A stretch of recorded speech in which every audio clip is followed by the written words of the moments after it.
All right, so we're in the midst of college football bowl season, but some may wonder if all the bowl games really are that interesting. Well, CBS Sports radio columnist Jack Stern, he's got a new piece where he states that bowl games are trivialized by the transfer portal and player opt-out. So let's discuss the value of bowl games. We're going to do it with Jack, who joins me now. Jack, happy holidays. How's it going? I'm doing fantastic, Dexter. Happy holidays to you as well. There's so much NFL action over the past couple of days that I feel like we're forgetting about the important college football bowl game. So let's talk about it a little bit more. Yeah, I'm here to talk about this, and I found your column, your piece, very interesting. I want to start out with you being able to be clear about your point. Which bowl games do you believe are being impacted by the transfer portal and player opt-outs? Well, the two games that come to mind, at least off the top of my head, are the Holiday Bowl, where we're not going to get to see Caleb Williams playing for USC, and then obviously the ReliaQuest Bowl as well, where LSU's Jaden Daniels is going to be sitting out. It would have been nice to get an opportunity to watch two of the premier quarterbacks in this year's draft class get to play just one more time. But unfortunately, this isn't anything new. They have to try and protect their health and their draft stock so they can show out at their combines and pro days, which are really going to be a prime opportunity for them to help themselves.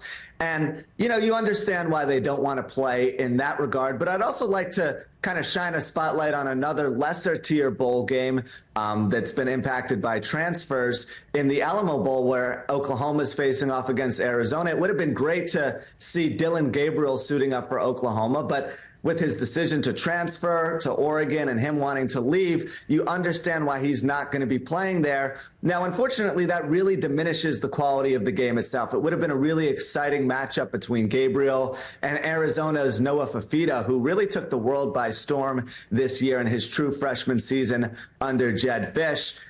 This is going to be a trend, though, with transfers wanting to leave, understanding that the regular season is a lot more important than them securing their money via NIL deals. We can expect to see a lot more of this going forward.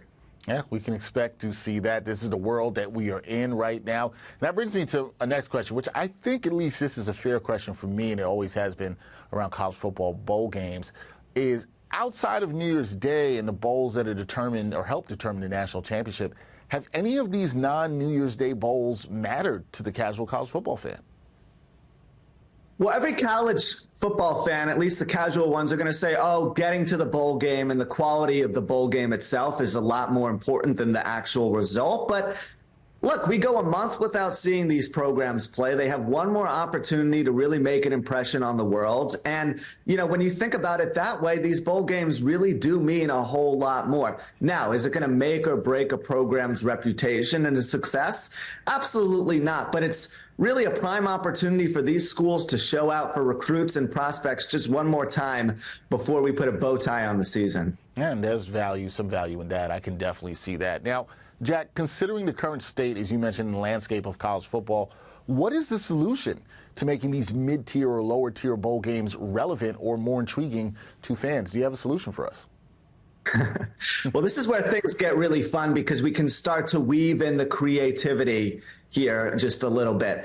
Maybe we can provide schools with NIL deals or extra incentives to win the game. Maybe we can allow certain programs to select non-conference opponents for future schedules. There's plenty of ways to loop in the changing landscape of the sport itself and really play that to their advantage when it comes to incentivizing winning these bowl games, right? I mean, if you have all of these student athletes that are playing for 4, maybe 5-figure paydays in some cases, there's going to be a little bit of extra juice when they take the field. And I think that would be not just fun for the players and the programs themselves, but also the fans, right? Maybe they get involved with gambling a little bit more. Maybe there's a little bit more interest. So you can see why that would be a really nice solution. And then allowing yourself to pick your schedule for future non-conference opponents could set up some really fun slates where you can have a home field advantage because you won that bowl game now. So I would love to see college football and the NCAA try and initiate these sorts of things. I